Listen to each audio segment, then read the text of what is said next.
Schools around the world are struggling to provide quality education to its students, forcing schools to put phone restrictions into action, Adair Winder reports.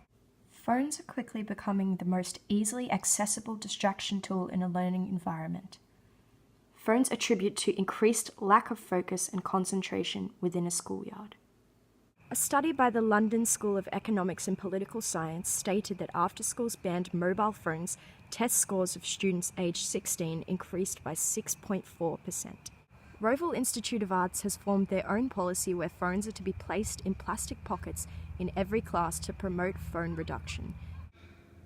I don't think there's an issue with it in terms of students having that perception of when they go to school they're there to learn and to play with each other and to have interactions with their schoolmates, and the outside world can kind of exist outside of school, and as soon as the bell goes at the end of the day and they're no longer in school, they can connect back with what's happening outside. But that idea of walking into a school and being focused on what happens there that day, at that point, with their friends, with their classmates, with their teachers, I think there's certainly some good things to come from that. So yeah, eliminating phones from the entire picture. Phones being used in class is not just a national education problem, it is happening on a global scale, with schools in France implementing new bans in every school.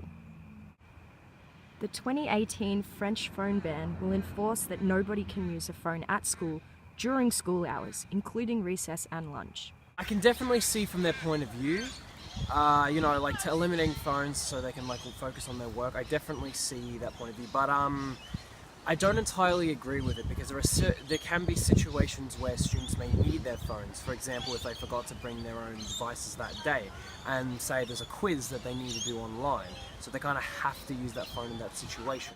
Not only is there a lack of focus when it comes to phones in the schoolyard, but young people are struggling to form interpersonal relationships due to the phenomenon of snubbing. Snubbing is the process whereby people are not communicating with the people around them, but instead communicating on their phones. Many are arguing that a phone ban is not the answer, and instead educators should try to use phones as a useful education tool. It's tricky in some regards. My daughter's being told off for not taking a screenshot of homework on the board. Well, then she needs her phone for that, doesn't she? She has a laptop to do all the other stuff, but it's a catch-22. She gets into trouble for using it in class, and then she gets into trouble for not having it in class.